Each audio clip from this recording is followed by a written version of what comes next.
다 함께 기도하심으로 4월 7일 월요일 아침 예배를 하나님께 올려드리겠습니다. 참 좋으신 사랑의 하나님, 오늘도 은혜와 성령으로 우리와 함께 하시니 무한 감사와 찬양을 올려드립니다. 이 시간도 주님 앞에 예배하오매 예배하는 모든 성도들을 축복하시고 우리의 예배가 주님께 영광이 되게 하여 주옵소서. 옛날도 주님의 권능으로 주의 백성들을 인도하시고 축복하여 주옵소서. 예수님의 이름으로 기도합니다. 아멘. 오늘의 말씀은 누가복음 20장 1절에서 18절까지의 말씀입니다. 매일 성경 교재 118쪽, 119쪽 참고하시면 되겠습니다. 이 시간 권위 논쟁이라는 제목으로 함께 은혜의 말씀을 나눕니다. 어제 말씀에 이어지는 말씀이죠. 성전에서 주님께서 성전 척결, 성결의 사역을 하셨는데요. 이것에 대한 반작용들이 있었습니다. 권위에 도전하는 말씀들인데요. 1절에 보면 하루는 예수께서 성전에서 백성을 가르치시며 복음을 전할세 대제사장들과 서기관들이 장로들과 함께 가까이 와서 2절 말하여 이르되 당신이 무슨 권위로 이런 일을 하는지 이 권위를 준 이가 누구인지 우리에게 말하라.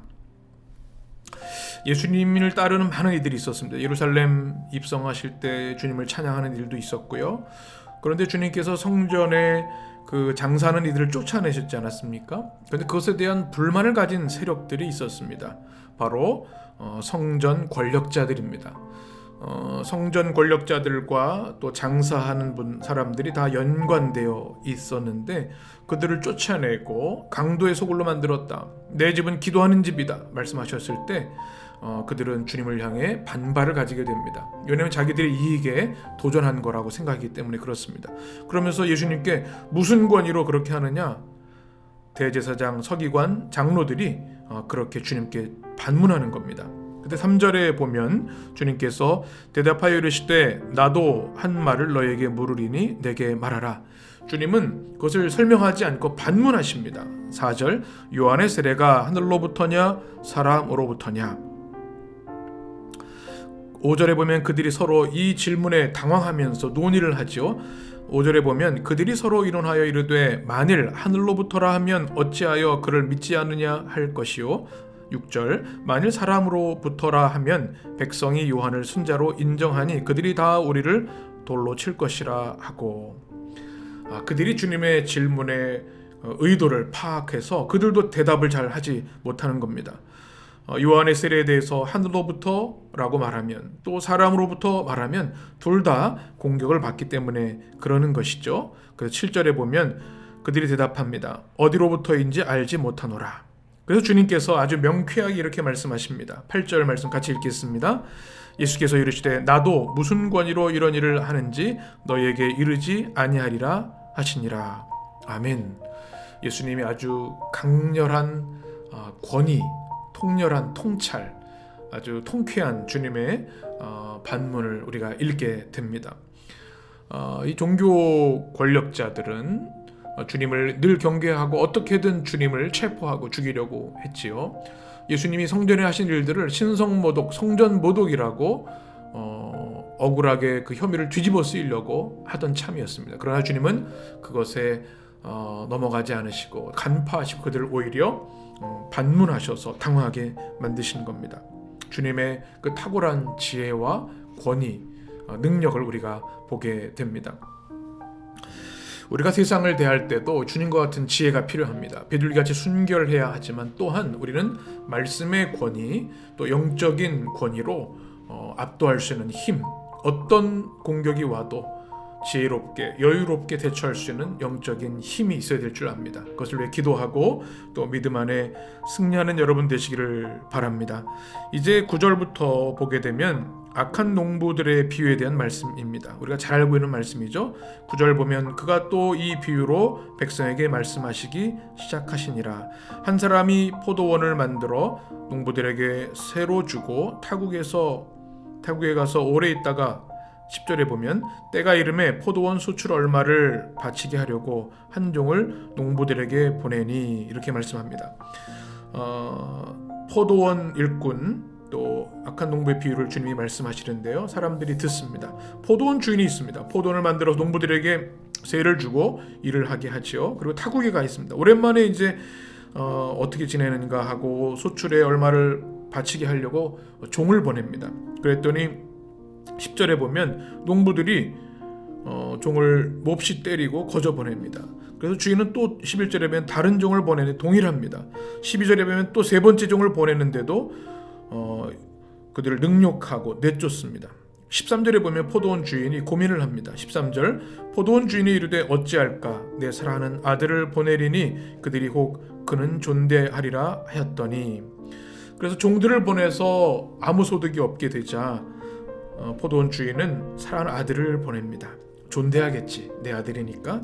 근데 14절에 보면 그들이 서로 의논을 하고 이 상속자 아니냐 이를 죽이고 그 유산을 우리가 갖자 이렇게 공모합니다.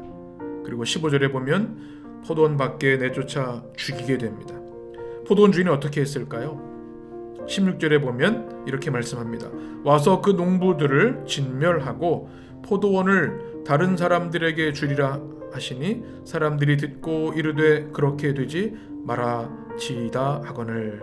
아멘. 너무나 통쾌한 비유의 말씀이지요. 이 참 농부들이 배은망덕합니다. 너무나 악한 사람들입니다. 그들에게 땅에서 일할 수 있는 기회를 주고 생계를 할 수 있도록 기회를 주었음에도 불구하고 마땅히 드려야 할 세를 내지 않기 위해서 종들을 다 쫓아내고 심지어 아들까지를 상속자를 없애고 자기들이 차지하려고 그를 죽이게 되는 겁니다. 어떻게 합니까? 포도원 주인은 그들을 다 진멸할 것이다. 그리고 다른 사람에게 그 기회를 준다. 이렇게 주님이 말씀하십니다. 이 비유는 매우 중요한 복음의 비유이죠. 하나님께서는 백성들에게 끊임없이 하나님의 종 선지자들을 보내셨습니다.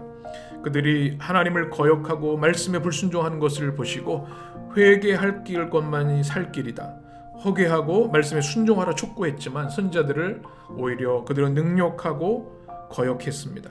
끊임없는 종들 다 그렇게 했습니다. 그리고 예수님을 이 땅에 사랑하는 아들을 보내셨지만 그 아들을 그들이 죽이게 되는 것이죠. 심판을 자초한 일입니다. 인류 역사가 하나님에 대한 거절과 반역의 역사임을 우리는 잘 알고 있습니다. 그렇게 되면 어떻게 됩니까? 죄로 인해 분명한 하나님의 엄중한 심판을 받습니다. 또 회개할 기회를 너무나 많이 주셨습니다. 선지자들을 보내서 종들을 보내셔서 말이죠. 그런데 완악한 마음으로 회개를 거부하고 복음을 받아들이지 않았을 때 하나님의 심판을 피할 수 없음을 우리 너무나 자명하게 알고 있습니다. 오늘 말씀이 우리에게 도전이 되어야 될 줄 믿습니다. 악한 농부들의 그 어리석은 모습을 가져서는 안 되겠습니다. 우리는 주님이 주시는 그 기회에 회개하고 주님의 복음을 받아들이고 주님의 영광을 위해 헌신하는 삶을 살아야 될 줄 믿습니다. 오늘 17절부터 마지막 절에 보게 되면 그들을 보시며 이르시되 그러면 기록된 바 건축자들의 버린 돌이 모퉁이의 머릿돌이 되었느니라 함이 어찌미냐. 18절 무릇 이 돌 위에 떨어지는 자는 깨어지겠고 이 돌이 사람 위에 떨어지면 그를 가루로 만들어 흩으리라 하시니라. 아멘. 우리 예수님께서 십자가에 죽으셨죠. 건축자의 버린 돌처럼 말입니다. 그렇지만 모퉁이의 머릿돌이 되셔서 모든 죽음을 정복하시고 부활의 승리를 이루셨죠. 그 하나님의 은혜를 우리는 받아야 합니다. 그렇지 않으면 무서운 심판, 깨어지고 가루가 되는 심판을 피할 수 없는 것이죠. 오늘 말씀을 우리가 꼭 마음에 새겨야 할 줄 믿습니다. 반역자들에 대한 심판, 너무나 명징한 것이죠. 우리는 그것을 기억하고 주님께 순종하고 회개하며 나가야 할 줄 믿습니다. 또 오늘 주신 말씀처럼 주님의 권위를 우리가 기억하고 주님께 엎드려 경배하며 주의 말씀을 날마다 사모하며 그 말씀대로 순종하는 삶을 살 때 주님의 권위 아래 우리는 참 자유와 믿음의 승리, 구원의 축복을 누리게 되는 줄 믿습니다.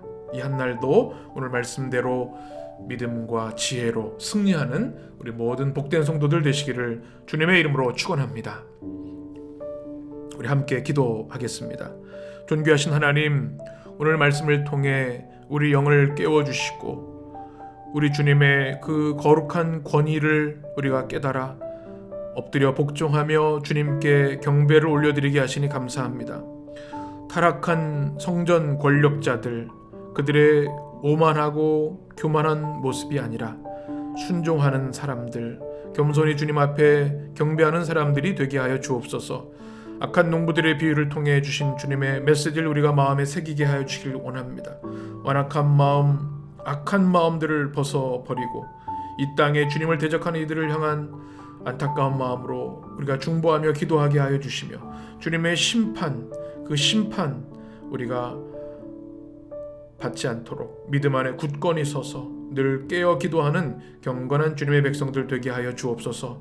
사순절기를 지납니다. 우리 주의 성령께서 주의 백성들을 축복하시고 사순절의 은혜와 십자가의 보혈로 덮으시고 보호하시고 축복하여 주옵소서. 예수님의 이름으로 기도합니다. 아멘. 주님의 기도로 예배를 마칩니다. 하늘에 계신 우리 아버지여, 이름이 거룩히 여김을 받으시오며 나라의 임하옵시며 뜻이 하늘에서 이룬 것 같이 땅에서도 이루어지이다. 오늘날 우리에게 일용할 양식을 주옵시고 우리가 우리에게 죄 지은 자를 사하여 준 것 같이 우리 죄를 사하여 주옵시고 우리를 시험에 들게 하지 마옵시고 다만 악에서 구하옵소서. 나라와 권세와 영광이 아버지께 영원히 있사옵나이다. 아멘.